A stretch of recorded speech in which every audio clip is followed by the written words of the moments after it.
ونستغفره ونؤمن به ونتوكل عليه ونعوذ بالله من شرور أنفسنا ومن سيئات أعمالنا من يهده الله فلا مضل له ومن يضلل فلا هادي له وأشهد أن لا إله إلا الله وحده لا شريك له وأشهد أن محمدا عبده ورسوله يا أيها الذين آمنوا اتقوا الله حق تقاته ولا تموتن إلا وأنتم مسلمون يا أيها الناس اتقوا ربكم الذي خلقكم من نفس واحدة وخلق منها زوجها وبث منهما رجالا كثيرا ونساء واتقوا الله الذي تساءلون به والأرحام إن الله كان عليكم رقيبا يا أيها الذين آمنوا اتقوا الله وقولوا قولا سديدا يصلح لكم أعمالكم ويغفر لكم ذنوبكم ومن يطع الله ورسوله فقد فاز فوزا عظيما أما بعد فإن خير الحديث كتاب الله وخير الهدي هدي محمد صلى الله عليه وسلم وشر الأمور محدثاتها وكل محدثة بدعة وكل بدعة ضلالة وكل ضلالة في النار فأعوذ بالله السميع العليم من الشيطان الرجيم من همزه ونفخه ونفثه بسم الله الرحمن الرحيم قل هل ننبئكم بالأخسرين أعمالا الذين ضل سعيهم في الحياة الدنيا وهم يحسبون أنهم يحسنون صنعا. حاضرین جمعہ، تمام قسم کے حمد تعریف کی بیائی بڑائی بزرگی و سکیلے اللہ وحدہ لا شریک کے ہدایت و زیبا ہے، جو تنہا سارے جہان کا پالنہار ہے اور جو موسموں کا بدلنے والا، دن رات کو پھیرنے والا، دنوں کو چھوٹا اور کبھی رات کو چھوٹا، کبھی دن کو بڑا کبھی رات کو بڑا کرنے والا ہے، جو اپنی مرضی سے بارشوں کو برسانے والا ہے، جو بادلوں کو چلانے والا ہے، جو دھوپ نکالنے والا ہے، جو بدلوں کو معاف کرنے والا ہے. تمام قسم کی حمد و ثنا کا تنہا حقدار اللہ وحدہ لا شریک ہے. وبعدہ درود و سلام و تمام نبیوں پر، بالخصوص آخری نبی حضرت محمد مصطفیٰ صلی اللہ علیہ وسلم پر. حضرت جمعہ، آج میں نے جس موضوع کا انتخاب کیا ہے وہ ہے وہ قابل ذکر بدعتیں جو معاشرے میں، سماج میں رائج ہیں. یعنی ایسی بدعتیں جو سماج میں رائج ہیں، پائی جاتی ہیں، لیکن اکثر لوگوں کو بدعت جو ہے تصور نہیں کرتے، شمار نہیں کرتے. تو بدعت کہتے ہیں دین میں نئی چیز کو ہے. یعنی کوئی اچھا کام آدمی کر رہا ہے، اس اچھے کام کو نیکی سمجھ کر کے، دین سمجھ کر کے جب کوئی کرتا ہے تو وہی بدعت قرار پاتی ہے. اور بدعت کرنے والا شخص، اس کا انجام بہت ہی برا ہے. نبی صلی اللہ علیہ وسلم نے اس سلسلے میں بہت ساری حدیث ذکر فرمائی ہیں. سب سے پہلی جو حدیث ہے وہ یہ کہ من عمل عملا لیس علیہ امرنا فهو رد، کہ جس کسی نے بھی کوئی ایسا کام کیا، کوئی ایسا عمل کیا جس پر نبی صلی اللہ علیہ وسلم کی مہر نہیں، وہ عمل مردود ہے. اسی طرح سے اگر کوئی شخص، کوئی بدعتی شخص کوئی ایسا بدعت والا کام کرتا ہے جس کا دین میں کوئی ثبوت نہیں، جو دین میں نہیں پائی جاتی ہے، وہ کام جب وہ کرتا ہے تو اس کو جو ہے ثواب نہیں ملتا، لیکن گناہ ضرور مل جاتا ہے. اسی طرح سے بدعتی شخص جو ہے اس کو توبہ کی توفیق نہیں ملتی ہے. بدعتی آدمی کو توبہ کی توفیق نہیں ملتی، کیونکہ بدعتی آدمی اپنی اسی نیکی کو نیکی سمجھتا ہے. جو بدعت انجام دے رہا ہے وہ سوچ رہا ہے میں اچھا کام کر رہا ہوں، میں نیک کام کر رہا ہوں، مجھے اس پر ثواب مل رہا ہے، اس لیے وہ وہی کام کرتے کرتے، بدعت والا کام انجام دیتے دیتے اس دنیا سے خیرات، اس دنیا سے رخصت ہو جاتا ہے، دنیا کو الوداع کہہ دیتا ہے، لیکن اس کو جو ہے توبہ کرنے کی توفیق نہیں ملتی ہے. لیکن گنہگار آدمی ہے، اس کو معلوم ہے کہ گناہ کا کام کر رہا ہوں، غلط کام کر رہا ہوں، اس کو دل میں احساس رہتا ہے یار مجھ سے غلطی وہ ہوتی ہے. تو ایک وقت آتا ہے کہ وہ توبہ کر لیتا ہے، اس کو توبہ کی توفیق مل جاتی ہے. لہٰذا بدعت ایک سنگین جرم ہے. بدعتی آدمی کا انجام بہت برا ہے. قیامت کا دن ہوگا، سارے لوگ اللہ کے نبی صلی اللہ علیہ وسلم کے، سارے جو مسلمان لوگ اللہ کے نبی کے پاس پہنچیں گے، حوض کوثر پہ پہنچیں گے، سب پیاسے ہوں گے. نبی صلی اللہ علیہ وسلم کے پاس سارے امتی جائیں گے، اللہ کے نبی اپنے ہاتھ مبارک سے سارے لوگوں کو جامع کوثر دیں گے. اس میں یہ بدعتی لوگ پہنچیں گے، ان کے اعضائے وضو چمک رہے ہوں گے، تو فرشتے جو ہیں وہ بیچ میں روک لیں گے. اللہ کے نبی کہیں گے بھائی آنے تو، یہ ہماری امت کے لوگ ہیں، اعضائے وضو چمک رہے ہیں. کہا گیا اللہ کے نبی صلی اللہ علیہ وسلم آپ نہیں جانتی، انہوں نے آپ کے بعد، آپ کے رخصت ہونے کے بعد، آپ کے دنیا سے وفات کر جانے کے بعد ان لوگوں نے دین میں نیا نیا کام ایجاد کیا اللہ کے۔ تو اللہ کے نبی صلی اللہ علیہ وسلم کہیں گے سبقت سبقت، ہٹاؤ ان کو، میری نظروں سے دور کرو، ان کو میرے سامنے سے۔ تو سوچیے ایسے موقع پر جب سارے لوگ پیاسے ہوں گے، بدعتی لوگوں کو اللہ کے نبی کے ہاتھوں سے جام کوثر بھی نہیں ملے گا۔ تو بدعت کے تعلق سے ہمیں یہ آگاہ رہنا چاہیے ہمیشہ کہ کوئی بھی عمل جب ہم کریں ہمیں دیکھنا چاہیے وہ کام بدعت تو نہیں ہے، تو وہ کون سے آلے ہیں، کون سے پیمانے اور کون سے میزان اور ترازو ہیں جن کی وجہ سے ہم جانے کی کام بدعت ہے یا سنت ہے۔ تو پہچاننے کے چار موٹے موٹے جو اصول بتا دے رہا ہوں۔ سب سے پہلے ہمیں دیکھنا ہے کہ جو کام ہم کر رہے ہیں کیا یہ بدعت ہے کہ نہیں، ہمیں دیکھنا ہے وہ کام بدعت ہے یا سنت ہے۔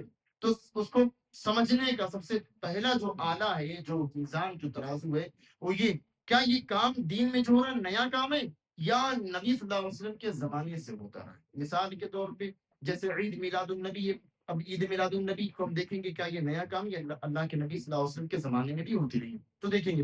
تو اللہ کے نبی صلی اللہ علیہ وسلم کی زندگی کو اٹھائیں گے، نبی صلی اللہ علیہ وسلم کو جب نبوت ملی، نبوت کے بعد اللہ کے نبی 23 سال زندہ رہے، 23 سال میں 23 مرتبہ نبی الاول آیا، اللہ کے نبی نے ایک مرتبہ اپنی پیدائش کا جشن نہیں منایا۔ اس کے بعد 2 مرتبہ ابو بکر رضی اللہ تعالیٰ عنہ کی خلافت آئی نبی صلی اللہ علیہ وسلم کی وفات کے بعد، ابو بکر رضی اللہ عنہ نے اپنے زمانے خلافت میں ایک مرتبہ بھی جشن میلاد نہیں منایا۔ ابو بکر رضی اللہ عنہ کی وفات کے بعد 10 سال تک حضرت عمر رضی اللہ تعالیٰ عنہ خلیفہ رہے، اور آپ کی زندگی میں 10 مرتبہ ربیع الاول آیا لیکن آپ نے ایک مرتبہ بھی جشن میلاد نہیں منایا۔ پھر عمر رضی اللہ تعالیٰ عنہ کی شہادت کے بعد حضرت عثمان مسند خلافت پر جلوہ افروز ہوئے۔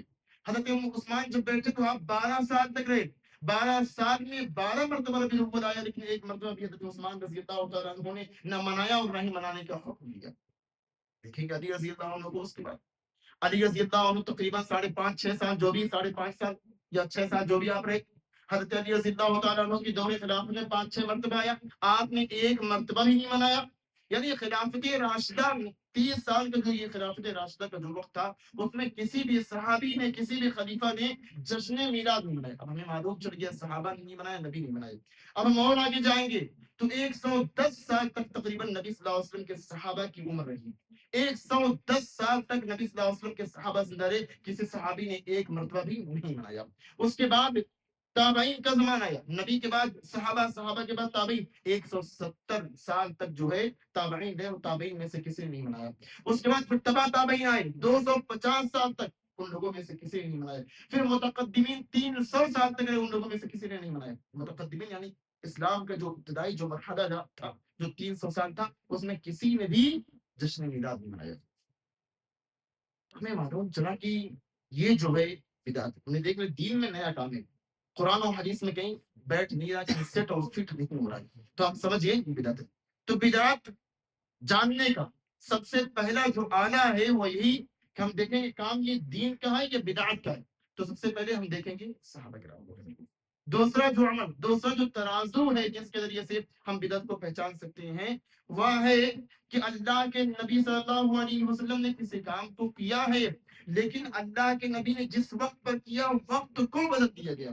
اللہ کے نبی نے ٹھیک ہے کام یہ کیا ہے، نبی سے ثابت ہے نبی نے کام کیا، لیکن نبی نے جس وقت کام کیا تو نبی کے وقت پر کیے ہوئے کام کو ہم آگے یا پیچھے کر دیں تو یہ بھی بدعت ہو جائے گا۔ جیسے مثال کے طور پہ آپ دیکھ لیجیے اذان ہو چکی ہے نا، اذان ہو رہی ہے، اذان کے بعد اہل الحدیث الحمدللہ جماعت الحدیث ہم لوگ کیا اذان کے بعد درود شریف پڑھتے ہیں، اذان کے بعد اللہم رب هذه الدعوة التامة پڑھتے ہیں۔ لیکن دوسرے جو مسلک کے جو لوگ ہیں، جو دیگر لوگ ہیں، جو بدعتی خرافاتی قسم کے لوگ ہیں، وہ لوگ کب پڑھتے ہیں؟ وہ اذان سے پہلے درود شریف پڑھتے ہیں۔ نبی کب پڑھے؟ اذان کے بعد پڑھے۔ اور بدعتی لوگ کب پڑھے؟ اذان سے پہلے پڑھ رہے درود شریف۔ تو معلوم چلا وقت بدلنے سے بھی بدعت ہو جاتی ہے۔ سنت ہے نبی نے کیا لیکن وقت بدلا تو پھر بدعت قرار پائی۔ اسی طرح سے جگہ بدل دی جائے، پہلی چیز نئی ہو، کوئی نئی چیز ہو، دوسری چیز وقت بدل دیا، تیسرا چیز جگہ بدل دیا ہے۔ اگر جگہ بدل دیا جائے تو بھی چیز بدعت ہو جائے گی، سنت بدعت ہو جائے گی۔ کیسے؟ اگر جیسے ہم نماز پڑھ رہے ہیں، ہمیں معلوم ہے سورۃ فاتحہ پڑھنا ہے، نماز کی ہر رکعت میں امام کے پیچھے ہوں یا خود ہوں، انفرادی طور پہ پڑھیں یا جماعت کے ساتھ پڑھیں، ہمیں سورۃ فاتحہ پڑھنا ہی پڑھنا ہے۔ اب کوئی شخص سورۃ فاتحہ نہ پڑھے، کیا بھائی میں امام کے پیچھے نہیں پڑھتا؟ نہیں پڑھتا میں ان امام کے پیچھے سورہ فاتحہ نہ پڑھے اور اپنے سامنے کوئی اچھی اچھی ڈشیں کھانا پکوان رکھے اور پڑھ کر کے اس میں سورہ فاتحہ پڑھ کر کے دم کرے اور کہ میں فاتحہ کروا رہا ہوں، ہے کہ نہیں؟ فاتحہ کرواتے ہیں کھانے کی چیزوں میں، تو یہی ہے جگہ بدلا، سورہ فاتحہ پڑھنا ہے نماز کی ہر رکعت میں، تو نماز کی ہر رکعت میں سورہ فاتحہ نہ پڑھ کر کے کھانے کی چیزوں میں سورہ فاتحہ پڑھا جا رہا ہے، تو اس کو کہتے ہیں فاتحہ کرنا، تو معلوم چل رہا جگہ بدلنے سے بھی چیز بدعت ہو جاتی ہے۔ چوتھی چیز ہے، چوتھا ترازو ہے جس سے ہمیں معلوم چلے گا بدعت کیسے پہچانی، وہ ہے شکل بدل دی جائے، کوئی کام ہے نبی نے کیا ہے تو اس شکل پہ جس پہ نبی نے کیا ہے اس شکل کو ہی ہم بدلتے تو وہ کام بدعت ہو جائے گا۔ جیسے نبی صلی اللہ علیہ وسلم کے تعلق سے آپ جانتے ہیں اللہ کے نبی اور صحابہ کرام اور ہم لوگ بھی نیت کیسے کرتے ہیں بھائی نماز کے لیے؟ دل میں کرتے ہیں، انما الاعمال بالنیات، اعمال کا دار و مدار نیت پر ہے، تو جب بھی کوئی بندہ کوئی بھی نیک کام کرتا ہے نیک کام کرنے سے پہلے نیت ضروری ہے، فرض و لازم و واجب ہے، اس لیے نیت جب کرنا ضروری ہے تو نیت دل کے ارادے کا نام ہے۔ اب لوگوں نے شکل بدل دیا نیت کا اور نیت کو زبان سے کرنے لگے، نماز پڑھتے ہیں تو نماز پڑھنے سے پہلے نیت بآواز بدل کرتے ہیں، تو معلوم چلا یہ بدعت کا چوتھا ترازو ہے۔ تو چار ترازو، چار وزن میں نے آپ کے سامنے بتا دیا ہے، اس سے آپ بدعت کو پہچان لیں گے۔ پہلا، دین میں کوئی نیا کام ہو تو بدعت ہو، نمبر دو وقت بدل دیا، نمبر تین جگہ بدل دیا، نمبر چار شکل بدل دیا۔ اگر یہ چاروں چیزیں ہوں تو پھر عمل بدعت قرار پائے گا۔ اس سے معلوم چلتا ہے کہ بدعت جو ہے انسان کو خسارے میں لے کر کے جائے گی اور اس کو اسی طرح سے اگر آدمی سنت کے مطابق تھوڑا عمل کرتا ہے تو اس کے لیے نجات ہے، اور آدمی سنت کے خلاف زیادہ عمل کرتا ہے تو اس کے لیے خسارہ ہے، باعث عذاب ہے۔ تو ہم جان گئے کہ بدعت کرنے والا شخص اس کا انجام برا ہے، اور بدعتی شخص کا انجام جو ہے جہنم ہے، اور جامع کوثر سے محرومی ہے، اور وہ آدمی جو ہے اس کو توبہ کرنے سے بھی توبہ کرنے کے لیے توفیق نہیں ملتی ہے۔ اب ہم دیکھتے ہیں وہ کون کون سی بدعتیں جو زمانے میں رائج ہیں، معاشرے میں رائج ہیں۔ اس میں سب سے پہلی بدعت محرم سے دیکھتے ہیں۔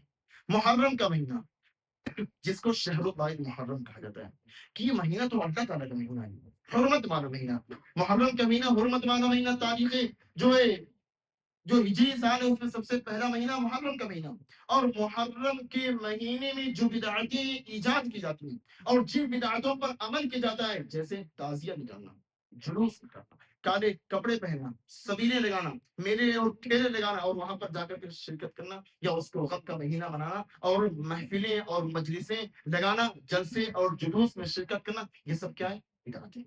محرم کے دنوں میں جو کام کرتے ہیں لوگ عبادت سمجھ کر کے وہ بدعت ہو۔ محرم کے 10 دنوں کو جو غم کا مہینہ سمجھتے ہیں وہ بھی بدعت ہے۔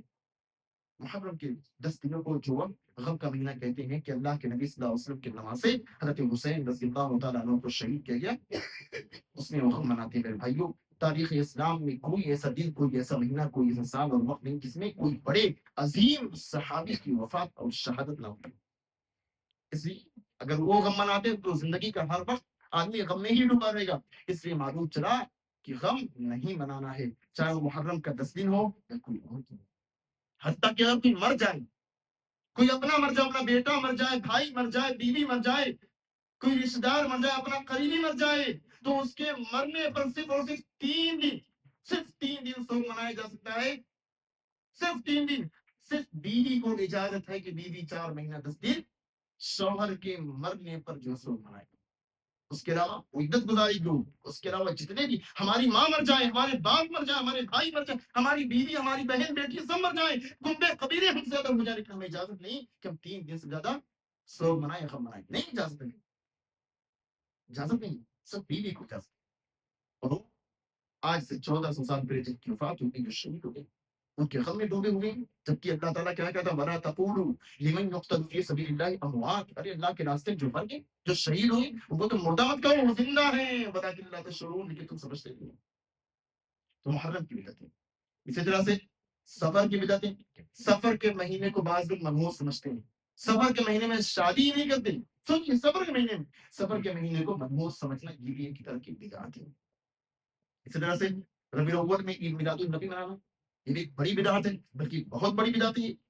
اسی طرح رجب کی بدعتیں دیکھیں، رجب کے مہینے میں جو بدعتیں انجام دی جاتی ہیں، 22 رجب کو کونٹے بنائے جاتے ہیں اور حلوے بنائے جاتے ہیں اور دیگر جو رسومات ادا کی جاتی ہیں، جبکہ 22 رجب کو آپ کو معلوم ہونا چاہیے یہ حضرت امیر معاویہ رضی اللہ تعالیٰ عنہ کی وفات کے لیے، اور یہ جو 22 رجب کا جو کونڈے میں یہ روافد اور شیعہ لوگوں کا طریقہ ان لوگوں نے اس کو ایجاد کیا، 22 رجب کو یہ دراصل امیر معاویہ رضی اللہ تعالیٰ عنہ کے دشمن روافض لوگ، اور امیر معاویہ رضی اللہ تعالیٰ عنہ سے بغض و حسد کی بنا پر، کینہ کپٹ کی بنا پر، ان سے دشمنی کی بنا پر امیر معاویہ رضی اللہ تعالیٰ عنہ کی وفات کو خوشی کا دن مناتے ہیں روافض، خوشی کا دن مناتے ہیں، اور انہیں کی دیکھا دیکھے ہمارے اہل سنت و جماعت سے جڑے لوگ جو اپنے آپ کو سنی کہتے ہیں، وہ لوگ بھی شیعہ اور روافض کے بنائے ہوئی چیزوں کو، ان کے اصولوں کو اپناتے ہیں۔ تو 22 رجب کو امیر معاویہ رضی اللہ تعالیٰ عنہ کی جو ہے وفات ہوئی ہے، اگر اس دن کوئی شخص 22 رجب کے کنڈے تیار کرتا ہے تو اس کو معلوم ہونا چاہیے وہ صحابی کی موت پر خوش ہو رہا ہے، اور صحابی کی موت پر خوش ہونا بہت سنگین جو بہت سنگین جو اسی طرح 27 رجب کو 27 رجب کو شب معراج بنانا، تو 27 رجب کو شب معراج بنانا یہ بھی ایک بڑی بدعت ہے، فیض ہوئی ہے، راتوں کو عبادتیں ہوتی ہیں، دن کو روزے رکھے جاتے ہیں، یہ سب صحیح نہیں ہے، کوئی بھی عبادت جو ہے سنت کے خلاف ہے تو صحیح نہیں مانی جائے گی۔ 27 رجب کو اللہ کے نبی صلی اللہ علیہ وسلم معراج میں گئے نہیں گئے، اس میں اختلاف ہے، اختلاف اس میں کوئی مہینہ کنفرم نہیں ہے کہ اللہ کے نبی کس مہینے میں گئے، کس تاریخ کو گئے آسمان پر، نہیں معلوم کسی کو، اور یہاں لوگ 27 رجب کو طے کر کے بیٹھے ہوئے 27 رجب کو اللہ کے نبی آسمان دنیا پہ گئے، کس نے اسے کہہ دیا 27 رجب کو اللہ کے نبی گئے؟ یہ تاریخ طے نہیں ہے، مہینہ طے نہیں ہے، نہیں طے، اس میں اختلاف ہے، اور 27 رجب کو اللہ کے نبی صلی اللہ علیہ وسلم آسمان پر نہیں گئے تھے، معراج میں نہیں گئے تھے، لہٰذا یہ بھی بہت بڑی بات ہے۔ 27 رجب کو بہت سے لوگ روزہ رکھتے ہیں، تو روزہ قبول نہیں ہوتا ہوگا۔ 27 رجب کی رات بہت سے لوگ جا کر کے عبادت کرتے ہیں، ہمارے اسی مدینہ نگر میں آپ جس مسجد میں بیٹھے ہیں، اسی مسجد کے اطراف و اکناف میں جو دیگر مساجدیں ہیں نا، اگل بگل جو گھر ہے نا، جو بیوت ہے نا، ان میں موجود بہت سے لوگ 27 رجب کو جاگے ہیں، اذان کی آواز آتی ہے 10 بجے رات کو، 27 رجب جو گزرا آواز آ رہی اذان کے 10 بجے رات کو اذان ہو رہی ہے، اس کے بعد 10:30 بجے نماز ہو رہی ہے، اور پھر پوری رات جاگ رہے ہیں اور پھر دن کو روزہ رکھ رہے ہیں، صحیح نہیں ہے، ثواب نہیں ملے گا، نبی کے خلاف کر کے بھلا کوئی ثواب پا سکتا ہے؟ گناہ ملے گا، گناہ۔ اس لیے 27 رجب کو جن لوگوں نے 27 رجب کو عبادت سمجھ کر کے روزہ رکھا نا، وہ معافی مانگے اللہ سے۔ 27 رجب کو جن لوگوں نے راتوں کو جاگا نا، عبادتیں کی نا، وہ اللہ سے توبہ کریں، استغفار کریں، اللہ سے معافی مانگیں، جرم ہے یہ سب چیزیں۔ اسی طرح سے دیکھیے ایک اور بدعت، چھٹی منانا۔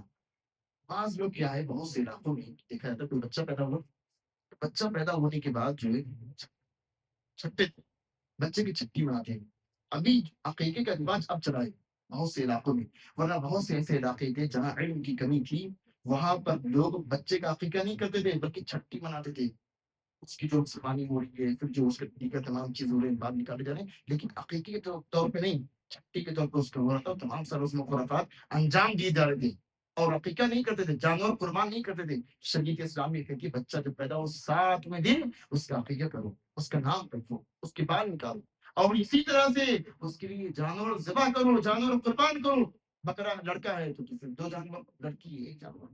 یہ بھی ایک طرح کی بدعت ہے، چھٹی منانا بچے کی ولادت پر۔ 7ویں نمبر پہ ہے 40واں منانا، 40واں برسی منانا، ترہویں منانا، یہ بھی بہت بڑی بدعت ہے۔ بہت سے لوگ جب کسی کا انتقال ہوتا آ جائیں گے پوچھنے کے لیے، بھائی ہمارے دادی کا انتقال ہوا، پھپھا کا انتقال ہوا، چچا کا انتقال ہوا، کیا کریں؟ بھائی نہیں صحیح ہے، کسی کا انتقال ہو نہ 13ویں منانا، نہ 40واں منانا، نہ برسی منانا ہے، وہ آئیں گے باقاعدہ اتنا سارا جو ہے لوگوں کو دعوت دیں گے، کھانا بنائیں گے، پکوان پہ جیسے لگا وہ بیچارہ مر گیا تو ان لوگوں کی خوشی کا ایک موقع مل گیا، پورا پروگرام ہو رہا ہے اچھا خاصا، اچھے خاصے لوگ جمع ہو رہے ہیں اور سب کھانے پینے کے سب جگہ ہوئے، مرنے والے کو کون یاد کر رہا ہے بھائی؟ وہ مر گیا، اس کی برسی منا رہے ہیں، وہ مر گیا، اس کے 40 دن کے بعد 40واں منا رہے ہیں، ترہویں منا رہے ہیں، کوئی بھی ثواب کا کام نہیں ہو رہا ہے۔ اس لیے مرنے والے کے بعد مرنے پر برسی نہیں منانا ہے، 13ویں 40ویں یا سوئے، یہ سب چیزیں نہیں منانا ہے۔ بھائی جو مر گیا اس کا رجسٹر بن گیا، اس کا عمل بند ہو گیا. آپ کی عبادت کرنے سے اس کو کیا ملے گا؟ آپ بہت کر سکتے ہیں، اس کی دعا کیجیے، اس کی دعا کیجیے. کھانے پینے کی چیزوں پر زور دینے سے اچھا ہے اگر آپ کو کچھ کرنا ہے اس کے لیے اس کے نام پہ کہیں مسجد بنا دیجیے، کہیں پانی کا انتظام کر دیجیے. ایسا رفاہی کام کیجیے جو زیادہ رہے، دیر پر رہے اور لوگ اس سے فائدہ اٹھائیں. پانی کی ٹنکی کہیں نہیں، پانی کی ٹنکی لگا دیجیے. قرآن شریف کے نسخے لائیے خرید کر کے بچوں کو دے دیجیے، جہاں بچے حفظ کرتے ہیں، قرآن پڑھتے ہیں، نادرا پڑھتے ہیں. مسجد میں کہیں حصہ لے لیجیے، اس سے آپ کو فائدہ ہوگا. جب تک مسجد بنی رہے گی، جب تک لوگ نماز پڑھتے رہیں گے، آپ کو ثواب ملتا ہی رہے گا. آپ مر گئے لیکن مسجد تو قیامت تک رہے گی نا. ایک مرتبہ جہاں مسجد بن گئی، قیامت کے صبح تک مسجد رہے گی. آپ نے مسجد بنا دیا، مسجد میں آپ نے حصہ دیا، ایک فٹ حصہ دیا، آپ مر گئے لیکن قیامت تک آپ کو ثواب ملتا رہے گا، ثواب ملتا رہے گا. ملتا چھوٹی موٹی بات ہے بھائی. یا آدمی عمل کرتا ہے، عمل کر کر کے تھک جاتا ہے، اس کو توفیق نہیں ملتی. اس لیے جو ہے اس سے کاموں پر آدمی توجہ دے. دیکھیے خرچ اکثر لوگ کرتے ہیں لیکن ہمیں کوشش کرنا ہم جو پیسہ خرچ کر رہے ہیں کہاں پہ خرچہ کر رہے ہیں. ہمیں کوشش کرنا چاہیے ہم جو پیسہ اپنی جیب سے نکال دیں، اپنی گاڑی کمائی کے جو پیسہ نکالیں، ہمیں ایسی جگہ پہ خرچ کرنا جہاں بینیفٹ، زیادہ فائدہ اور زیادہ نفع مل سکے. بھائی پیسہ خرچ کر کے اللہ کے راستے ایسی جگہ پہ خرچ کیجیے جہاں سے آپ کو زیادہ فائدہ اور زیادہ ثواب اور زیادہ نفع مل سکے اور آپ کے پیسے سے زیادہ لوگ فائدہ اٹھا سکیں. کہ ایسے جگہ پہ خرچ کیجیے پیسہ. تو معلوم چلا 40ویں برسی نہیں منانا ہے. اسی طرح سے قبر پر اذان دینا، قبر پر اذان دینا یہ بھی ایک طرح کی بدعت ہے. ایسے ہی قبر پر پھول چڑھانا، کوئی مر گیا اب لاتے ہیں گلاب کا پھول لا کر چڑھاتے ہیں. اب ایسا لگ رہا ہے جیسے سب دنیا میں کوئی بہت بڑا کارنامہ انجام دیا. بھائی مرنے جو مر گیا اس کے بارے میں کسی کو نہیں پتا اللہ کیا ڈبا کہ اس کا قبر میں کیا حشر ہوگا. مر گیا، ختم، خلاص، کوئی کام نہیں اس کا. اب اس کے مرنے پر باقاعدہ پھول چڑھائے جا رہے، گلاب کے پھول ہیں، چادر لگائی جا رہی ہے. درست نہیں ہے، درست نہیں ہے. اسی طرح سے قبر پر موم بتی جلانا، قبر پر چراغ جلانا، قبر کو روشن کرنا یہ بھی درست نہیں. یہ سب بدعتیں ہیں، بدعتیں جو ہمارے سماج اور معاشرے میں رائج ہے. اسی طرح مزار کا، قبر کا طواف کرنا. دیکھیے اب بیجاپور میں کئی ساری مزاریں ہیں جس کا لوگ طواف کرتے ہیں جا کر کے. بھائی طواف صرف بیت اللہ کرنا، صرف خانہ کعبہ کرنا. اب کوئی کہہ رہی بھی بیت اللہ میں اللہ کا گھر، اس کو بیت اللہ کہتے یہ بھی تو بیت اللہ ہے، مسجد بیت اللہ کا گھر ہے، میں یہیں پہ طواف کروں. تو بھائی جہاں اللہ کے نبی نے حکم دیا بیت اللہ کا، جس گھر کا اسی گھر کا صرف طواف کریں گے اور کسی گھر کا طواف نہیں. مزار پہ طواف کرنا جائز نہیں ہے، حرام ہے، حرام. آدمی مشرک ہو جائے گا، ایمان سے نکل جائے گا. اسی طرح سے قبر کو پختہ بنانا، کوئی مر گیا اس کے قبر کو باقاعدہ پختہ بنانا، چادر چڑھا دینا، بالکل سجا دینا اس کو، یہ بھی درست اور صحیح نہیں ہے. یہ سب بدعتیں بہت زیادہ، یہ سب رائج ہمارے سماج معاشرے میں. اسی طرح سے 12 نمبر کی بدعت ہے وہ ہے بدشگونی لینا. ابھی میں جا رہا ہوں، گاڑی پہ بیٹھا ہوں، گاڑی چلا رہا ہوں، میرے سامنے سے بلی گزر گئی. او بھائی کالی بلی چلی گئی، اب میں راستہ چینج کر کے جاؤں گا، یہ تھوڑا دیر رک کر کے جاؤں گا. ٹھیک ہے، بدشگونی لینا جائز نہیں، اسلام میں حرام ہے. بھائی ساری مخلوق اللہ ہی کی ہے، ساری زمین اللہ کی، کوئی نقصان نہیں پہنچا سکتا اللہ کی حکم کے بغیر آپ کو. آپ موت کے منہ میں ہیں تو بھی ڈرنے کی ضرورت نہیں، اللہ بچائے گا موت کے منہ سے. اگر موت نہیں لکھی، دنیا پوری دنیا مل کر کے موت دینا چاہے، موت نہیں دے سکتی. اللہ رب العالمین پر ایمان، یقین، توکل، بھروسہ جتنا رہے اتنا آدمی اندر سے مضبوط ہوگا. بھائی مضبوطی باہر سے نہیں آتی ہے، مضبوطی اندر سے آتی ہے. ہم سوچتے ہیں بھائی باڈی بنائیں گے، کھائیں گے، پئیں گے، اس سے مضبوط. بھائی مضبوط آدمی اندر سے ہوتا ہے. ایمان آدمی کو مضبوط کرتا ہے، ایمان آدمی کو مضبوط کرتا ہے. اندر جو دل کی مضبوطی وہ اصل مضبوطی ہے. بہت سے اٹھے کھٹے لوگ ہیں لیکن دیکھیے دین کے لیے، اسلام کے لیے کیا کر پا رہے؟ کچھ بھی نہیں. اور بہت سے پتلے دبلے ضعیف کمزور بوڑھے نحیف لوگ اسلام کے لیے بہت کچھ کر رہے ہیں. آپ دیکھیے نا بہت سی مسجدیں بالکل بوڑھے آدمی لاٹھی لے کر کے بڈھا آدمی آ جاتا ہے مسجد میں نماز پڑھنے کے لیے، اور جوان آدمی بالکل تندرست توانا خوبصورت اچھا مسجد میں آنے کی اس کو توفیق نہیں مل پاتی. اسی طرح سے بھائی یہ سمجھنے کے لیے تو بس شگونی لینا اسلام میں جائز نہیں ہے. اسی طرح سے ماہ محرم اور ماہ شوال میں نکاح کو منحوس سمجھنا. بھائی میں شوال میں نکاح نہیں کریں گے یا ماہ سفر میں نکاح نہیں کریں گے، یا ہمارے محرم میں نکاح نہیں کریں گے. ان سب میں نکاح کو مرغوب سمجھنا یہ بھی صحیح اور درست نہیں ہے. خیر اور بہت ساری بدعتیں اس کو انشاءاللہ آگے کے خود میں بیان کریں گے. ایسی بدعتیں جو ہمارے سماج معاشرے میں رائج ہیں. لیکن اللہ تعالیٰ سے دعا کرتے ہیں جتنی بھی تقریباً جو ہے 13 بدعتوں کا ذکر کیا گیا ہے وہ 13 بدعتیں جو سماج معاشرے میں رائج ہیں. اللہ سے دعا کرتے اللہ تعالیٰ ہم سب کو محفوظ رکھے ان تمام بدعتوں سے جو ہمارے سماج معاشرے میں رائج ہے. آمین.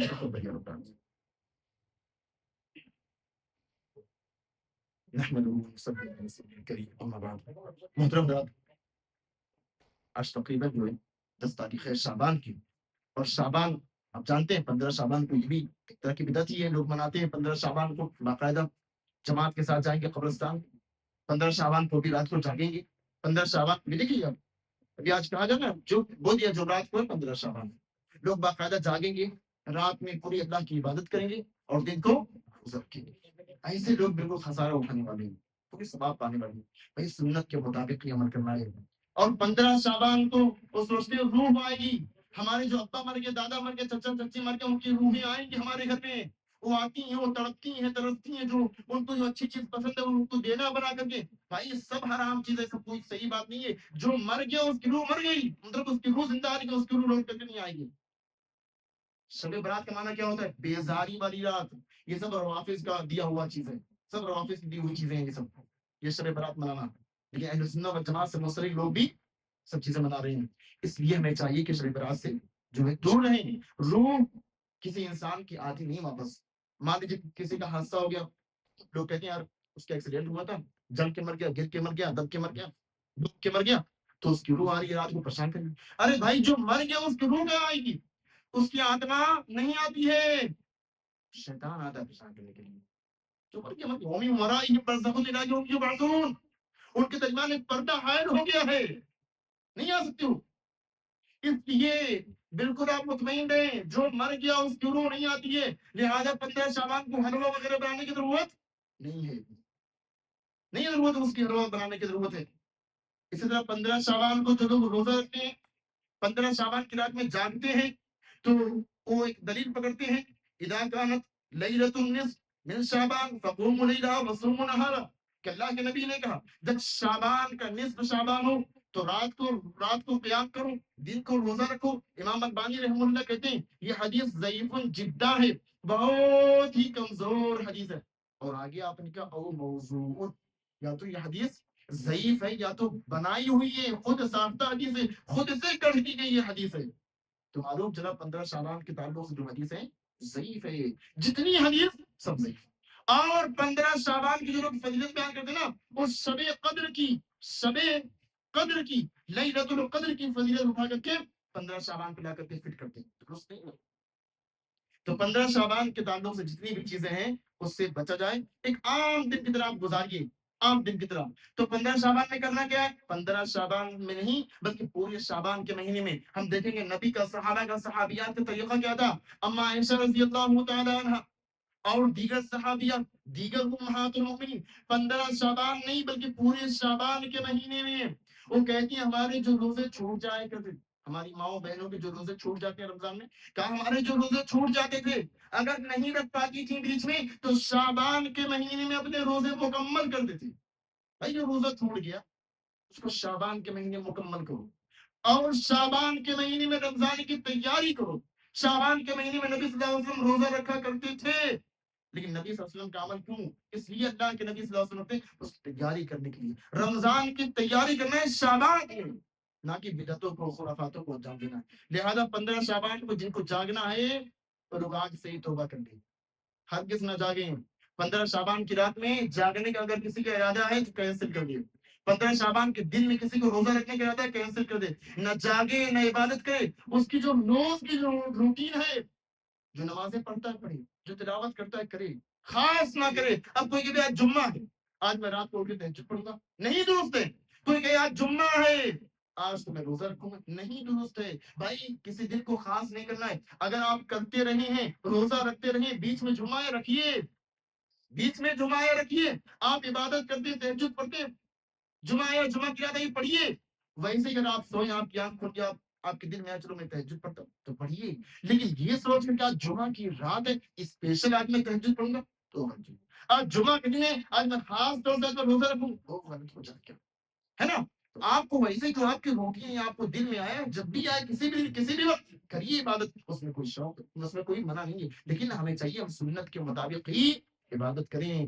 میں نے یہ بات ابھی کہی تھی، پھر کہہ رہا ہوں، تھوڑی عبادت، تھوڑی عبادت سنت کے مطابق باعث نجات ہے، اور زیادہ عبادت اور سنت کے خلاف باعث عذاب ہے۔ اس لیے اللہ تعالیٰ سے دعا کرتے ہیں اللہ تعالیٰ ہم لوگوں کو تمام بدعتوں سے محفوظ رکھے، آمین تقبل یا رب العالمین۔